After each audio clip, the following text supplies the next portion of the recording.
Hello beautiful, you are welcome to my channel. If you're new, hey boo, welcome. But if you're a returning subscriber, thank you so much. You're the real MVP. So let's get right into this tutorial. I'm not wasting any time today. I've been gone for a hot minute. So we have our ingredients here, and our first one of course is our fenugreek. And yeah, as the instructions say, be very careful when using fenugreek. The next one of course is our flaxseed, and with the flaxseed gel you do have some options to replace it with things like chia seeds, okra, or dried ambunu leaves. Now with the okra specifically, be careful to first start with boiling the fenugreek first, because it is a harder seed than the okra, and then you can go in and add your okra next, and yeah, that should help you out. So anything softer than the fenugreek, make sure you cook it after you've put in the fenugreek seeds. Anyway, I already showed you the amount of water that I used. I ended up using way more than I thought I would, and I'm okay with that. I ended up making over 1 liter of this, so I'm very happy about that, because that means that I can use this for a really long time. So you are going to let this simmer on a low to medium heat, which, as you can see throughout this tutorial, I'm making sure to leave those little text boxes behind so you can screenshot at any single point you need help remembering this. So yeah, you're going to let this simmer on a low heat. So if you want it thicker, add a little bit more flax seeds and you're good to go. So yeah, as I was saying, I was able to get a whole lot of flaxseed gel, well rather fenugreek flaxseed gel, and I'm not mad about it because I'm gonna be using this for a really long time, so I'm cool with that. Now, while your gel is still quite warm or hot, be very careful. But while it's still warm or hot, you want to take a sieve that has smaller holes than the fenugreek and the flax seeds, and you're going to use this to separate the seeds from the gel itself. As I said, it's easier to do this when the mixture is extremely warm or hot, if you can bear it, if your hands can bear it, and if you're careful enough. It makes it way easier. You won't have to use any type of material to separate it unless you made a really thick gel. But other than that, you can use a sieve and it should, separate really easily. So if it cooled down and you need help again to separate it, just heat it up with a little bit of water, and you can continue to use this method of just using the sieve, which I found is actually even easier than using like a pantyhose or like a wig cap, like those wig caps that come with wigs whenever you purchase a wigs. Yeah, I just find this method way easier and way more efficient. So you just see me there going ahead to separate the gel, because unfortunately in my case I let it cool down for way too long, so there was some parts of the gel that were kind of thickening up, and I just went in with a wooden spoon to help sort of separate it and get as much gel as possible.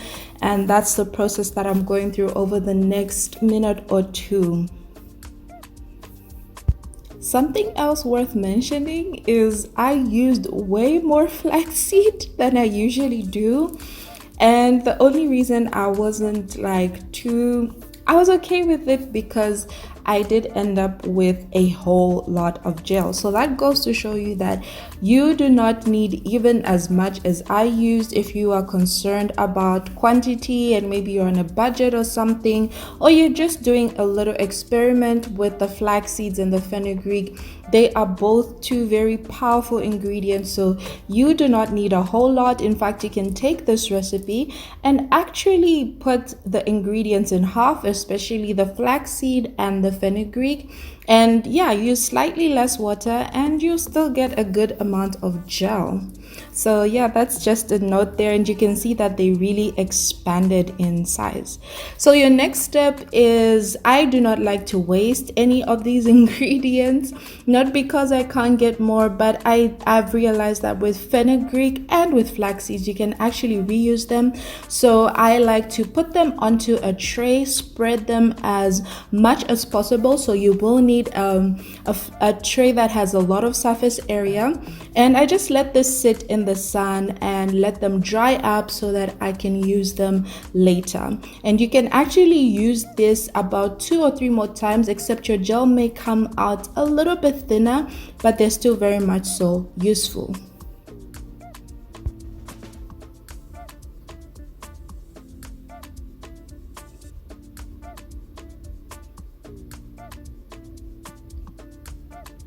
So as you can clearly see, I have more than enough gel, and I did a little demo for you guys that you will see in the next few seconds of how moisturizing this is. And I guess this is why my hair loves flaxseed so much, and now I'm excited that I'll be adding fenugreek to my flaxseed, and I am sure that my hair will continue loving this gel. And as you can see, even with me having filled up my bottle, I still have a whole lot more left over. So yeah, this recipe will help you get a whole lot of flaxseed. So ensure that you place this in your refrigerator. Please, if you did not add any preservatives, make sure that you place this in your refrigerator to avoid it going bad. And when you do that, you can use it for about 2 weeks or so, and then you'd rather make a new batch because we can't keep it in the fridge for too long. Okay, our next one that we'll be going into is, we have a part 2, guys. Yes, 2 in 1 this week. We are going to be making some fenugreek oil, but not just fenugreek on its own, as you can see from all my ingredients there. And I also wanted to show you how the seeds had dried up, so you can see that I'm going to be using these again. So yeah, as I was saying, we are going to be making fenugreek oil, and I have a couple of ingredients with me that as I add them, I'll be showing you all the utensils that you need and all the ingredients that you will need to use for this particular recipe. It's also an easy one, it's nothing complicated. So yeah, another thing is, you can go ahead and crush up some of the ingredients if you want to, just to make the process faster or easier for you. So as you've clearly seen, you'll need a mason jar, and then your next ingredient after this is going to be some dried spearmint leaves, which I'm an advocate for spearmint leaves. I think they are amazing.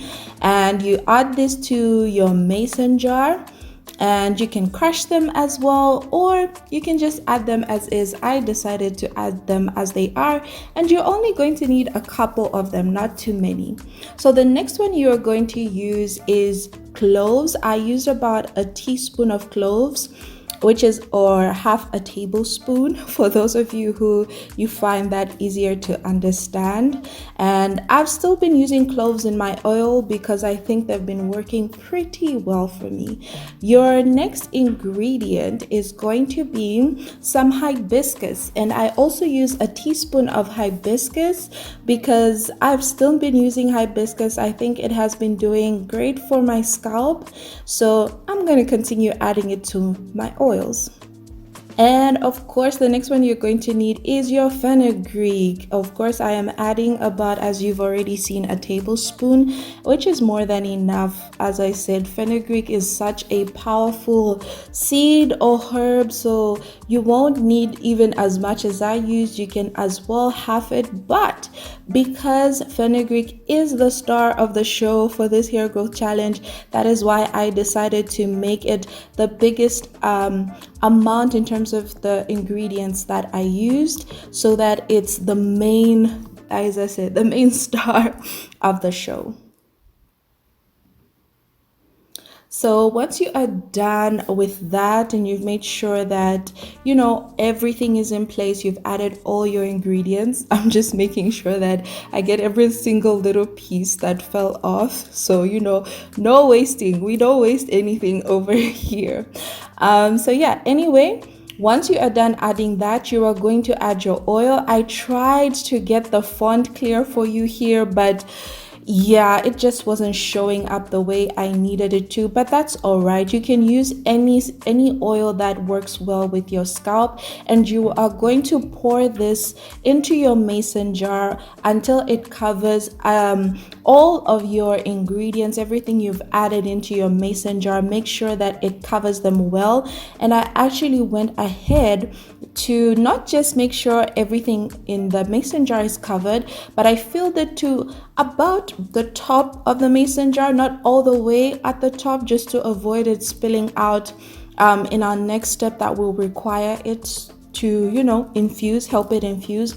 But yeah, add up till about the top there. And as well, please ensure that your mason jar has a very good lid. Unfortunately, this one did not have a more tighter lid, and I wish that I had used a mason jar with a tighter lid, but that's okay. It still worked well for me. So ensure that the mason jar you are using has a pretty tight lid, such that when you close it, it's not gonna go anywhere. Even the heat is not gonna, cause it to like open up or move or anything, because we want to avoid moisture entering into this oil. The thing with moisture entering such a mixture is that it can result in mold being created. So be careful, whatever mason jar or tools that you decide to use, ensure that you cover the mason jar properly. It could even be just with like a saucer, like a plate, a small plate or something. Just be careful to cover it properly. So yeah, I've already showed you the instructions on how long to let it simmer. All you need is just 15 to 20 minutes. You do not want the water boiling, because remember that mason jars are mainly made of glass, so you don't want to risk boiling it for too long. So 15 to 20 minutes should be all right, and you're good to go. It's a good start. The oil came out looking at just a tinge bit darker than before, and that's okay. It will continue infusing even as I leave it alone. Thank you so much for watching. I'm so grateful for you tuning in, and I will see you in my next video. Bye.